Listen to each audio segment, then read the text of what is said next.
કે આ સૃષ્ટિ છે ખરેખર એ છે દેખાવની છે. એ ખરેખર આ જે દેખાઈ રહ્યું છે ને સાચું નથી. લાગે કે આવું કેમ બોલે છે? કારણ કે આ બધા કે આભાસ છે, આભાસ થાય છે આવું બધું. ખરેખર નથી એવું. કેમ ના અરે ભાઈ મને જો મને ખૂંચાડો તો ચીસ પાડી દો હમણાં. સાચું છે આ કે આભાસ છે? એટલે આ સવાલ ઉભવાનો છે.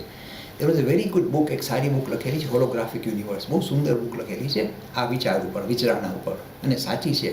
ખરેખર આપણે સૃષ્ટિનો અનુભવ નથી કરી રહ્યા. આ બારે કંઈક છે એ મારા થ્રુ ધ સેન્સીસ, આપણે 5 ઇન્દ્રિયો થ્રુ આપણા મન ઉપર પ્રહાર કરે. પછી મન આપણું સામે રિએક્ટ કરે. એ રિએક્શનને આપણે આ સૃષ્ટિ કહીએ છીએ. ખરેખર સૃષ્ટિ આપણે જોઈ ન શકીએ, આપણું મન કહે છે એ સૃષ્ટિ કહીએ. એટલે આ વાત સાવ સાચી છે. હવે આ વસ્તુ છે ને ખરેખર હવે અત્યારના એક્સપ્લોર થઈ રહી છે. કારણ કે છે ને જે આજનું વિજ્ઞાન છે ને બતાવે છે કે ખરેખર જે તમે ખાતરી માનો છો કે આ સૃષ્ટિ સાચી છે, એની પાછળ એ આભાસ છે, એની નીચે કંઈ જુદી જ વસ્તુ છે, વિચ ઇઝ નોન મટીરિયલ. એ પાર્થિવ વસ્તુ નથી. એમ આજનું વિજ્ઞાન કહે છે. એ ખરેખર કેમ માની લેવાય કે આ બધું સાચું છે? અને આ સાચી, તમે દાખલો આપો, સિમ્પલ દાખલો. એક મોટો ફિલોસોફર હતો, ફ્રેન્ચ ફિલોસોફર કોલ્ડ ડેકાર્ટ.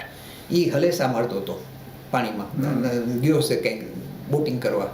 તો એને જેવું પાણીમાં હલેસું વાંકું થઈ ગયું. તમે જોયું હલેસું, તમે જુઓ ને પાણીમાં તો વાંકું થઈ ગયું. લાગે હલેસું મારું સીધું ઓછીને વાંકું ક્યાં થઈ ગયું?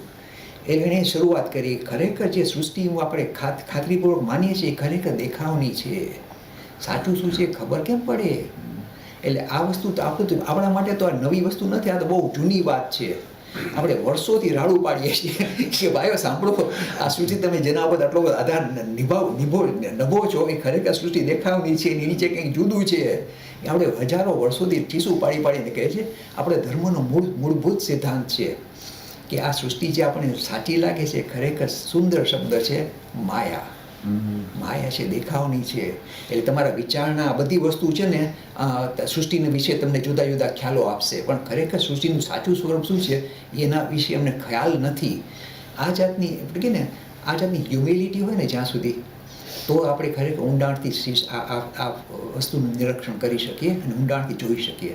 અને હું તને કહું સાચી વાત, આ this is my job, this what I am doing. I am preparing research, proper scientific research, કે ખરેખર મન, બુદ્ધિ અને આ બધી વસ્તુને આપણે આ પશ્ચિમની પ્રજા કે આ તો છે ને પાર્થિવ વસ્તુમાંથી પેદા થયેલી છે. કે નહીં, મન બુદ્ધિ છે ને ખરેખર એની ઉપર જ આ સૃષ્ટિ પ્રગટ થાય છે. એટલે મન ને બુદ્ધિ નીચી વસ્તુ નથી, પાર્થિવ વસ્તુમાં જ નથી નીકળેલી. It's not a material manifest, something deeper, so which is bigger than the physical. The English word is metaphysical. એટલે ખરેખર સૃષ્ટિની પાછળ દેર ઇઝ અનધર લેયર કે જે મન, વિચારણા અને બુદ્ધિ ઉપર નભે છે. એ વસ્તુને આપણે ત્યાં કે ખાસ માન આપવાની જરૂર છે. E-learning course in Hinduism.